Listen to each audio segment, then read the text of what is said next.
শেখ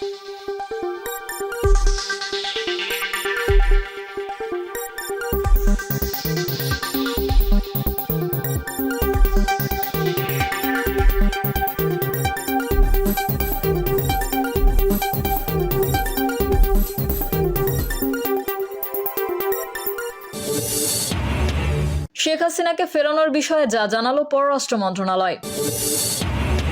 এদিকে টাকা আত্মসাৎ করলেন ম্যানেজার, মামলা মাঠকর্মীর নামে।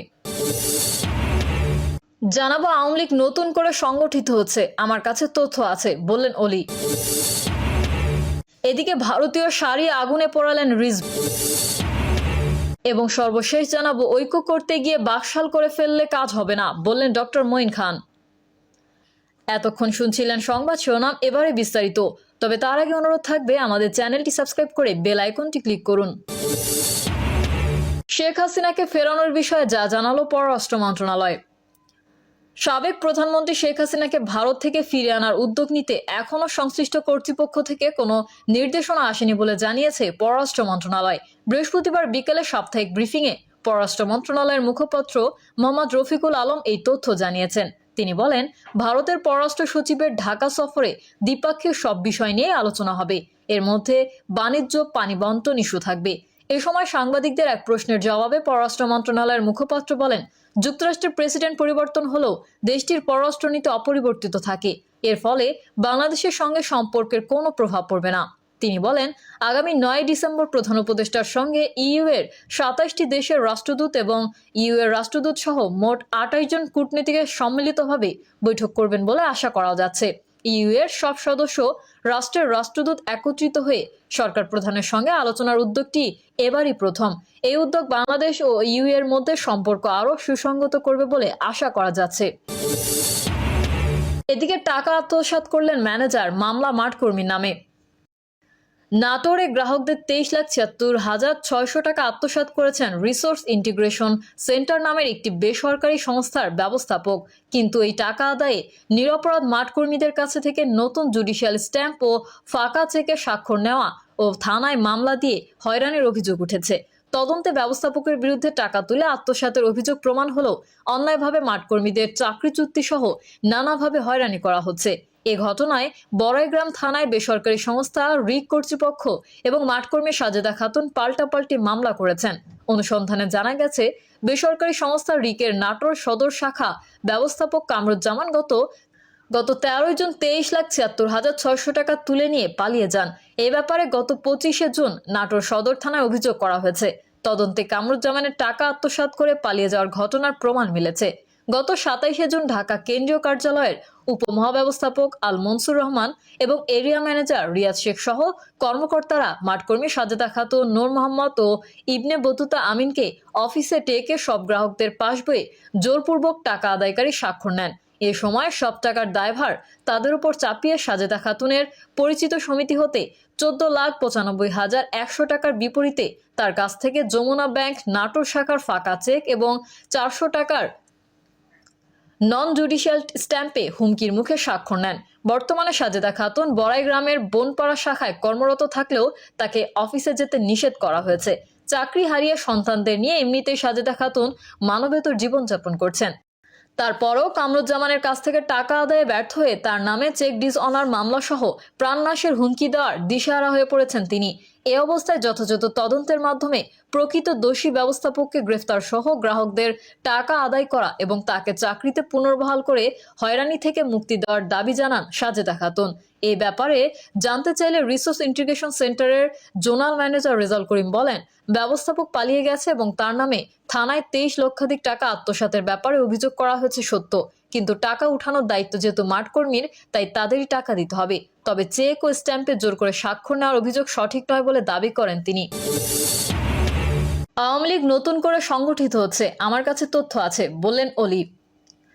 ক্ষমতাচ্যুত আওয়ামী লীগ নতুন করে সংগঠিত হচ্ছে বলে দাবি করেছেন লিবারেল ডেমোক্রেটিক পার্টির প্রেসিডেন্ট কর্নেল অলি আহমেদ। তিনি বলেন, আওয়ামী লীগ নতুন করে সংগঠিত হচ্ছে। কে সংগঠিত করছে, কে দায়িত্ব নিয়েছে, কোথায়, কখন এবং কোন বাসায় তিনি আছেন, সেই তথ্য আমার কাছে আছে। অলি আহমেদ বলেন, আমরা যদি মনে করি স্বৈরাচারীরা বসে আছে, এটা সঠিক নয়। স্বৈরাচারদের প্রথম, দ্বিতীয় ও তৃতীয় স্তর পুলিশ এবং প্রশাসনে বসে আছে। এখনো স্বৈরাচারের দোসররা বিভিন্ন প্রতিষ্ঠানে অবস্থানে রয়েছে। আমি ডক্টর ইউনূসকে বলবো, আর কাল বিলম্ব না করে স্বৈরাচারের দোসরদের চিহ্নিত করুন। তাদের বদলি কোনো সমাধান নয়, চাকরি থেকে বাদ দিতে হবে। দুর্নীতির কথা উল্লেখ করে তিনি বলেন, আওয়ামী লীগের ইউনিয়ন পর্যায়ের দোসরদের কাছেও কোটি কোটি টাকা আছে। এটা শেখ হাসিনা নিজেও বলেছেন। তার পিয়নের কাছে 400 কোটি টাকা রয়েছে। রাজনৈতিক দলগুলোর অনেকে আওয়ামী লীগকে পছন্দ করেন, তাদের সাবধান হতে বলেন কর্নেল অলি। গতকাল অন্তর্বর্তী সরকারের প্রধান উপদেষ্টার নেতৃত্বে বিভিন্ন রাজনৈতিক দলের বৈঠকে অংশ না নিয়ে ফিরে যাওয়ার প্রসঙ্গে অলি বলেন, যে কোনো কারণেই হোক আমরা সেখানে উপস্থিত থাকতে পারিনি, যার জন্য সরকারের একজন উপদেষ্টা দুঃখ প্রকাশ করেছেন এবং তিনি বলেছেন আগামীতে এই ধরনের ঘটনা ঘটবে না। সুতরাং এটা নিয়ে আর কোনো কথা বলতে চাই না। এলডিপি প্রেসিডেন্ট বলেন, অভিজ্ঞতার মূল্য দিতে হবে। লেখাপড়া বই পড়ে আপনি গবেষণা করতে পারবেন। অভিজ্ঞ লোকদের বিভিন্ন জায়গায় বসাতে হবে। আমার অভিজ্ঞতা রয়েছে। আমি 6 বার সংসদ সদস্য ও 3 বার সফল মন্ত্রী ছিলাম। সুতরাং রাষ্ট্র পরিচালনায় কে কোথায় কিভাবে কাজ করছে, কে ভুল করছে তা আমাদের পক্ষে নির্ণয় করা কঠিন কাজ নয়। তিনি আরো বলেন, আমরা মিটিংয়ে থাকি বা না থাকি, বাংলাদেশের বিষয়ে আমাদের বক্তব্য পরিষ্কার। ভারতকে এটা বুঝতে হবে, আমরা মুক্তিযোদ্ধারা এখনো জীবিত আছি। বাংলাদেশে একটি স্বাধীন ও সার্বভৌম দেশ। অলির দাবি, বিএনপির প্রতিষ্ঠাতা শহীদ প্রেসিডেন্ট জিয়াউর রহমান ও খালেদা জিয়ার শাসনকাল ছাড়া বাকি সময়টুকু ভারতের দালাল হিসেবে কাজ করেছে বাকিরা। বর্তমানে কাউকে। এদিকে ভারতীয় শাড়ি আগুনে পোড়ালেন রিজভী। ভারতীয় শাড়ি রাস্তায় ছুঁড়ে ফেলে আগুনে পুড়িয়েছেন বিএনপির সিনিয়র যুগ্ম মহাসচিব রুহুল কবির রিজভী। ত্রিপুরায় বাংলাদেশের সহকারী হাইকমিশনে হামলা ও ভারতের বিভিন্ন স্থানে বাংলাদেশের পতাকা অবমাননার প্রতিবাদে এই প্রতিক্রিয়া দেখান তিনি। বৃহস্পতিবার প্রেস ক্লাবের সামনে দেশীয় পণ্য কিনে হও ধন্য শিরোনামে একটি সভায় ভারতীয় শাড়িতে তাকে আগুন দিতে দেখা যায়। এ সময় সঙ্গে ছিলেন নেতাকর্মী ও সমর্থকরা। সভায় রিজভী বলেন, ভারতীয় ভিসা বন্ধ করে বাংলাদেশ সরকার সঠিক সিদ্ধান্ত নিয়েছে। আমরা একবেলা খেয়ে থাকবো, তবুও মাথা নত করব না। যে শেখ হাসিনা গুম খুম করেছে, ছাত্রদের রক্তের রাজপথ ভাসিয়েছে, তাকে ভারত পছন্দ করে, কিন্তু বাংলাদেশকে পছন্দ করে না বলে মন্তব্য করেন বিএনপির এই সিনিয়র নেতা। রিজভী বলেন, ভারত যা বলবে তাই শুনবে। এমনটা শেখ হাসিনার মতো দু একজন থাকতে পারে, কিন্তু কোটি কোটি বাঙালি এর বিপক্ষে। ঐক্য করতে গিয়ে বাকশাল করে ফেললে কাজ হবে না, বললেন ডক্টর মঈন খান। ঐক্য করতে গিয়ে আবারও নতুন করে বাকশাল করে ফেললে সেই ঐক্যে কোনো কাজ হবে না বলে মন্তব্য করেছেন বিএনপির স্থায়ী কমিটির সদস্য ডক্টর আব্দুল মঈন খান। এজন্য তিনি সবাইকে সতর্ক থাকতে বলেছেন। জাতীয় ঐক্য গঠনের রাজনৈতিক দলগুলোর সঙ্গে অন্তর্বর্তী সরকারের বৈঠক প্রসঙ্গে বিএনপির স্থায়ী কমিটির এই সদস্য বলেন, ঐক্য অবশ্যই প্রয়োজন, জাতি ধর্ম বর্ণ নির্বিশেষে। এতে কারো কোনো দ্বিমত থাকতে পারে না। কিন্তু সতর্ক করে দিতে চাই, ইংরেজিতে একটি কথা আছে, ইউনিটি ইন ডাইভার্সিটি। আমরা ঐক্য করতে গিয়ে যদি আবার বাকশাল করে ফেলি, তাহলে কিন্তু সেই ঐক্যে কাজ হবে না। আমাদের সতর্ক থাকতে হবে। ডেমোক্রেসি মুখে বলা সহজ, কিন্তু বাস্তবে রূপ দেওয়া এত সহজ না।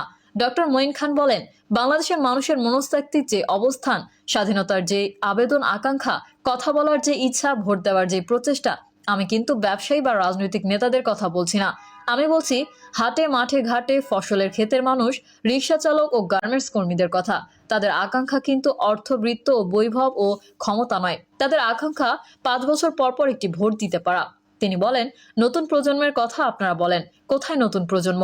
বিগত 15 থেকে 20 বছর বা 2 দশক ধরে আমাদের নতুন প্রজন্মের কেউ ভোট দিতে পেরেছে? পারেনি তো।